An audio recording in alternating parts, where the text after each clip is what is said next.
Educational একাডেমিতে তোমাদের প্রত্যেকেই স্বাগতম জানাই। আজকে অনুপাত এবং সমানুপাত অঙ্কের পার্ট 2 আগের দিন করেছিলাম পার্ট 1 এবং এই সমস্ত অঙ্কগুলো প্রাইমারি ডাব্লিউপি রাজ্য সরকার সমস্ত চাকরির জন্য গুরুত্বপূর্ণ এবং এই সমস্ত অঙ্কগুলো বিভিন্ন পরীক্ষায় বারে বারে এসেছে। প্রথম প্রশ্নটা কি বলেছে দেখে নাও। কিছু নির্দিষ্ট পরিমাণ টাকা এ বি সি এর মধ্যে এমনভাবে ভাগ করা হয়েছে যাতে এ এর প্রাপ্য 1 টাকা হলে বি ও সি এর প্রাপ্য যথাক্রমে 40 পয়সা এবং 25 পয়সা। সি এর প্রাপ্য অর্থ 60 টাকা বলে দেওয়া হয়েছে। মোট অর্থের পরিমাণটা বের করতে বলেছে। তাহলে মোট অর্থের পরিমাণ যদি বের করতে হয় তাহলে আমাকে অবশ্যই বি আর সি এর যে পয়সাগুলো রয়েছে এগুলোতে টাকাতে কনভার্ট করতে হবে। টাকাতে কনভার্ট করার পর এ প্লাস বি প্লাস সি যেটা বেরোবে সেটাই হবে উত্তর। তাহলে সি এর যেহেতু 60 টাকা দেওয়া রয়েছে, সিটাকে কিছু পরিবর্তন করার দরকার নেই।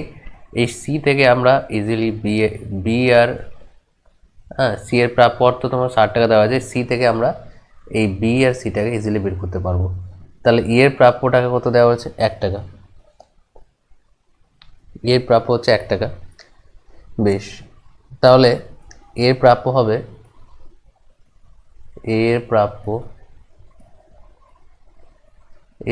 হবে 60 টাকা ইন্টু 1/0.25 সমান হচ্ছে 240 টাকা। তারপর বি এর প্রাপ্য কত হবে? বি এর প্রাপ্য হবে 60 ইন্টু এই 0.25টা তখন 0.40 হবে, যেহেতু 40 পয়সা আছে। তারপর নিচে হবে 0.25, তাহলে হবে 96। তাহলে টোটাল টাকা কত হবে? A plus B plus C, C এর প্রাপ্য অর্থ 60 টাকা। অঙ্কটা ঠিকই আছে, অসুবিধা নেই। তাহলে এ প্লাস বি প্লাস সি সমান হচ্ছে 240 প্লাস 96 প্লাস 60 সমান হচ্ছে 396। 396 হবে উত্তর। এরপরের অঙ্কটা আমরা দেখে নেব। এরপরে অঙ্কটা কি বলেছে? তিনটি ধনাত্মক সংখ্যার অনুপাত বলেছে 5:6:4। প্রথম ও তৃতীয় সংখ্যার গুণফল দ্বিতীয়টির বর্গের থেকে 96 বেশি। সংখ্যা তিনটি কী কী? এখানে কিন্তু অঙ্কটা যেটা বলেছে সেটাই করতে হবে, তাহলে উত্তরটা চলে আসবে।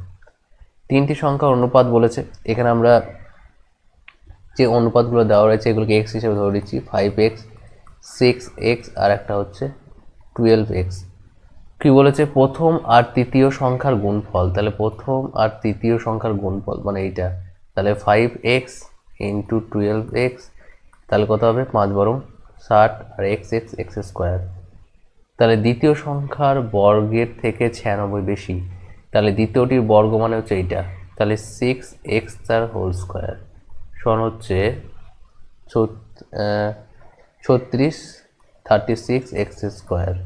তাহলে এটা একটা পেলাম, এটা একটা পেলাম। এবার কি বলেছে? শর্তানুসারে এই যে বিষয়টা বলেছে এটা শর্তানুসারে আমরা এটা লিখতে পারি এবার যে 60x স্কোয়ার ইকুয়ালস টু আমরা লিখতেই পারি 36x স্কোয়ার প্লাস 96। যেহেতু বলেছিল প্রথম ও তৃতীয় সংখ্যার গুণফল দ্বিতীয়টির বর্গের থেকে 96 বেশি, দ্বিতীয়টির বর্গের থেকে কত বলেছে? 96 বেশি। তাহলে যোগ করে দিলাম। তাহলে এদের যদি ক্যালকুলেশন করা হয় 60x square minus 36x square equals to 96। তাহলে এখানে যদি দেখি বিয়োগফল কত হবে? 24x স্কোয়ার ইকুয়ালস টু হবে 96। তাহলে x স্কোয়ার ইকুয়ালস টু কত হবে? এটা হবে তোমার 4, 24 4 96। তাহলে x ইকুয়ালস টু কত হবে? 2। তাহলে কি বলেছে? সংখ্যা তিনটি কী কী? তাহলে এই যে দুইটা পেলাম 5x, 6x এবং 12x এ বসিয়ে দিতে হবে। তাহলে এখানে যেটা মানটা পাবো সেটা হচ্ছে প্রথমটা কত পাবো? 5×2 = 10, 6×2 = 12, 12×2 = 24। এটা হবে অ্যান্সার। তারপরের প্রশ্নটা আমরা দেখে নেব। তারপরের প্রশ্ন কি বলেছে এটা হচ্ছে, দেখে নেব একটু। তারপরের প্রশ্নটা বলেছে একটি বাক্সে 1 টাকা ও 50 পয়সা মিলিয়ে মোট 52টি মুদ্রা আছে। তাদের মূল্যের অনুপাত দেওয়া রয়েছে 3:5। তাহলে কোন প্রকার মুদ্রা কয়টি করে আছে? তাহলে এখানে বিষয়টা বুঝতে হবে এবং এখানে যেটা বিষয়টা বোঝার আছে সেটা হচ্ছে এখানে 1 টাকা দেওয়া আছে, একটা পয়সা দেওয়া আছে আর 52টি মুদ্রা বলা আছে, 52টি বলা আছে। তাদের মূল্যের অনুপাত দেওয়া আছে 3:5। তাহলে কোন প্রকার মুদ্রা কয়টি করে আছে? তাহলে 1 টাকার মুদ্রার মূল্য হচ্ছে 1 টাকা এবং এখানে এইভাবে করতে হবে। 1 টাকার মুদ্রার মূল্য হচ্ছে 1 টাকা। আমি এইভাবে লিখে দিচ্ছি, তাড়াতাড়ি হয়ে যাবে। তাহলে 50 পয়সা মানে কি? দুটো 50 পয়সা দিলে তবেই তো 1 টাকা হবে। তাহলে দুটি 50 পয়সা মূল্য হবে 1 টাকা, দুটি 50 পয়সার মূল্য হবে 50 পয়সার মূল্য হবে 1 টাকা। তাহলে দেখো কি বলেছে, তাদের সংখ্যার অনুপাত কত হবে, তাহলে একটা 1 পেলাম 3:5 দেওয়া আছে না, এখানে এটা একটা, তাহলে 3:5 মানে একটা 3:1:1:5:2, এটা হবে তাদের সংখ্যার অনুপাত। তাহলে সেটা কত হবে 3:10, এটা হচ্ছে সংখ্যার অনুপাত 3:10। তাহলে 1 টাকার মুদ্রার সংখ্যা কত হবে, তাহলে 1 টাকার মুদ্রার সংখ্যা চেয়েছে, টোটালটা 52টি রয়েছে, তাহলে 52 ইন্টু টোটাল কত হবে 10 আর 3 13, যোগ করলে যেহেতু 1 টাকা চেয়েছে তো 1 টাকাটা কোনটা 3, তাহলে এটা 4 3 52, তাহলে একটা হবে 12, আর দ্বিতীয়টি কত হবে, সেই জন্য আমরা কী করবো 52 থেকে 12 বাদ দিয়ে দেবো, 52 থেকে 12 বাদ দিলে দ্বিতীয়টি পাওয়া যাবে, তাহলে সেটা 40। তাহলে একটা উত্তর হবে 12, যেটা হচ্ছে 1 টাকার মূল্য, 1 টাকা মুদ্রার সংখ্যা, আর 50টি মুদ্রার সংখ্যা হচ্ছে 40। তারপরে অঙ্ক, তারপরে কি দেওয়া রয়েছে দেখে নেব। তারপরে দেওয়া আছে 3100 টাকা রাম ও শ্যামের মধ্যে কিভাবে ভাগ করে দিতে হবে যাতে তাদের প্রাপ্ত টাকা থেকে 300 টাকা করে কেটে নিয়ে নিলে বাকি টাকার অনুপাত 2:3 হবে। তাহলে এখানে একদম যেটা বলেছে সেটাই করব। প্রথমে কি বলেছে, এখানে বলেছে, তাহলে এখানে রামটাকে আমি এক্স ধরলাম, আর লিখছি, আর হচ্ছে এক্স টাকা এক্স, আর শ্যাম কত হবে, শ্যাম হচ্ছে টোটালটা কত ছিল 3100, তাহলে টোটাল যদি 3100 হয় তাহলে নিশ্চয়ই 3100 মাইনাস এক্স হবে শ্যাম। তো এবার কি বলেছে, তাদের প্রাপ্ত টাকা থেকে 3000 টাকা বাদ দিতে হচ্ছে, তাই যদি বাদ দিই তাহলে কত হবে, তাহলে হয়ে যাবে রামের কত হবে এক্স মাইনাস 300, আর শ্যাম কত হবে, এই যে এখানে 3100 থেকে যদি আমি 300 বাদ দিই তাহলে 2800 মাইনাস এক্স হবে। এবার কি বলেছে, এবার বলেছে নিলে বাকি টাকা অনুপাত 2:3 হয়। এবার যেটা বলেছে সেটাই শর্ত অনুসারে এক্স মাইনাস 300 অনুপাত না লেখে আমি ভগ্নাংশ আকারে ডিভাইড করে দিচ্ছি, 2800 মাইনাস এক্স ইকুয়ালস টু কত হবে, যেটা বলা আছে সেটা 2/3। এবার কোনাকুনি গুণ হবে, কোনাকুনি যদি গুণ করা যায় আমি ডাইরেক্ট করে দিচ্ছি, তোমরা গুণগুলো করে নেবে। তাহলে 3x minus 90 equals to 5600 minus কত হবে 2x হবে, এক্স গুলো 1 দিয়ে গুলো এক্স হবে, তাহলে কত থাকবে 6, সরি না এটা মাইনাসে প্লাস হবে 5x হবে, 5x তাহলে 6500, তাহলে x সমান কত হবে, x সমান হবে 1300, তাহলে x সমান 1300 হবে। তাহলে রামকে 1300 টাকা আর শ্যামকে কত হবে, রামকে x ধরেছিলাম, রাম হচ্ছে 1300, শ্যাম কত হবে 3100 মাইনাস 1300 সমান হচ্ছে 1800 টাকা। এই অঙ্কগুলো খুব সহজে হয়ে যাবে। অঙ্কের ক্ষেত্রে যে প্রশ্নটা ভালো করে পড়তে হবে, প্রশ্ন যদি ঠিকঠাক পড়তে পারো তাহলে কিন্তু অঙ্ক হয়ে যাবে, আর অঙ্কের ক্ষেত্রে যেটা বলে প্রশ্ন সেটাই করতে হয়, তাহলে তাড়াতাড়ি অঙ্ক হবে, বেশি মাথা খাটালে অঙ্ক হয় না। তারপর কি বলেছে, একটি বিদ্যালয়ে 660 জন ছাত্রছাত্রীর মধ্যে ছাত্রছাত্রীর অনুপাত কত বলেছে 13:9। কিছুদিন পর 30 জন ছাত্রছাত্রী কিছু ছাত্র যোগদান করলে ছাত্রছাত্রীর অনুপাত কত হবে, 4:3 দেওয়া আছে, তাহলে কতজন ছাত্র যোগ করে ছাত্র বের করতে বলেছে, আমরা দুটোই বের করবো, ছাত্রছাত্রী দুটোই বের করবো। তাহলে দেখো কি বলেছে, মোট ছাত্রদের সংখ্যা কত দেওয়া আছে 660 দেওয়া রয়েছে। এবার ছাত্রছাত্রী অনুপাতটা কত দেওয়া আছে 13:9। তাহলে যেহেতু ছাত্র বের করতে বলেছে আমি ছাত্রটাকে ধরে নিচ্ছি, তাহলে ধরি ছাত্র মানে আমি এখানে বয় গার্ল হিসেবে লিখছি, তাহলে ভালো হবে 13x, তাহলে গার্ল কি বলেছে জি সমান হচ্ছে 9x।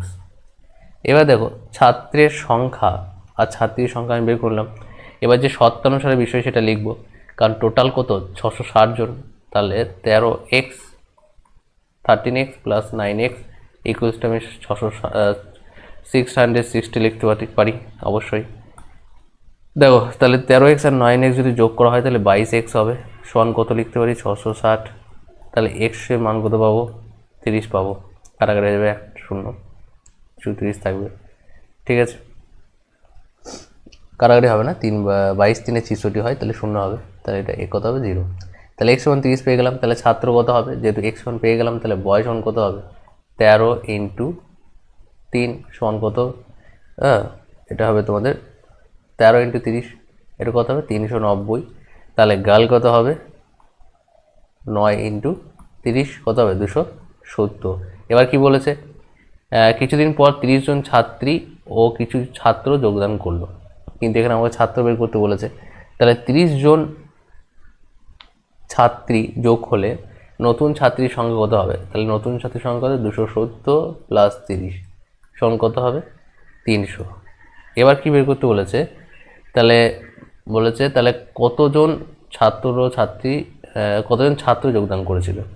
তাহলে দেখো জন ছাত্র যোগদান করেছিল, এটা আমরা ধরে নেবো। এগুলোকে সব মুছতে হবে, নাহলে আর জায়গা পাওয়া যাবে না। বেশ, আমি এখানে জন ছাত্র যোগদান করেছিল এটা ধরে নিলাম। তাহলে 300, এখানে যেটা পেয়ে যাব 390 প্লাস ওয়াই, এটা 390 প্লাস ওয়াই ডিভাইড করেছি ডাইরেক্ট, কারণ এটা 300, ঠিক আছে। সমান কত বলেছে, 4:3 মানে 4/3। এবার কোনাকুনি গুণ করলে তোমরা গুণ করে নেবে, সেখানে দেখতে পাবে যে 390 0 3, এটা হবে তোমার 1170 প্লাস 3y, আর এটা 1200 হবে। তাহলে ওয়াইটা যদি আমি বের করি তাহলে পেয়ে যাবো কত, ক্যালকুলেশন করে 3y 30, এটা হবে 10, তাহলে 10 হবে। তাহলে 10 জন ছাত্র যোগদান করেছে, ঠিক আছে। তারপরে এটাই শেষ অঙ্ক হবে। শেষের অঙ্ক, একটি পরিবারের চাল ও গমের জন্য খরচের অনুপাত দিয়ে একটা অঙ্ক আছে, দেখা যাক। দেখো, একটি পরিবারের চাল ও গমের জন্য, এটা কমের জন্য ভুল হয়েছে, মিস্টেক, জন্য খরচের অনুপাত 7:3, বর্তমানে চালের দাম 2:3 অনুপাতে এবং গমের দাম 4:5 অনুপাতে বৃদ্ধি পায়। বর্তমানে ওই পরিবারের চাল ও গমের খরচের অনুপাত কত হবে। দেখো, এটা দুইভাবে করা যায়, কিন্তু যেটা সহজ পদ্ধতি, যেটা মনে থাকবে সেটাই বলছি। চাল ও গমের অনুপাত, খরচ প্রথম অনুপাত কত দিয়েছে, প্রথম অনুপাত 7:3, এটা ফার্স্ট অনুপাত। তারপর কি বলেছে, চালের দাম 2:3 এবং গমের দাম 4:5 বেড়েছে, ঠিক আছে। তাহলে চালের নতুন খরচ কত হবে, চালের নতুন খরচ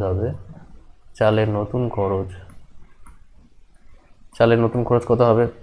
দেখো 7:3 তো আছেই, 3/2 ইন্টু 7 হবে, সমান কত হবে, এটা হবে 21/2। তারপর এখানে গমের ক্ষেত্রে যেহেতু এটা দেওয়া আছে, এটা চালের ক্ষেত্রে, এটা চালের ক্ষেত্রে, ঠিক সেরকম যখন গমের ক্ষেত্রে হবে তখন কি হবে, তখন তোমার এখানে দেওয়া আছে কত 4:5, তখন এটা লিখবো আমরা 5/4 ইন্টু কত লিখবো 3, কারণ এটা গমের জন্য। তাহলে এটা পেয়ে যাবো আমরা 15/4। এবার কি বলেছে, নতুন খরচ অনুপাত বের করতে বলে, তাহলে এটার সঙ্গে এটা ডিভাইড করে দিতে হবে। তাহলে এটা যদি তুমি তাড়াতাড়ি করতে যাও, তাহলে এটা মুছে দিচ্ছি, এখানে আমি মুছে দিচ্ছি, তাহলে সুবিধা হবে। আর এই পিডিএফটা নেওয়ার জন্য অবশ্যই তোমরা আমার অফিসিয়াল টেলিগ্রামে যুক্ত হয়ে যাও। দেখো, এবার এটাকে ডিভাইড করে দিতে হবে, তাহলে হয়ে যাবে। তাহলে কত হবে, 21/2 ডিভাইড 15/4, তাহলে কত হবে 21 ইন্টু 4 ডিভাইড 2 ইন্টু 2 ইন্টু 15। তাহলে অপরে কত হবে, অপর হবে তোমার, এখানে কাটাকাটি করি 2 2 4, তাহলে 21 2 এখানে কাটবে 3 7 21, 3 5 15, 14 ডিভাইড 5, তাহলে এটা হচ্ছে উত্তর। যদি কোনো জায়গায় তোমরা বুঝতে না পারো তাহলে অবশ্যই কমেন্ট করে জানাবে।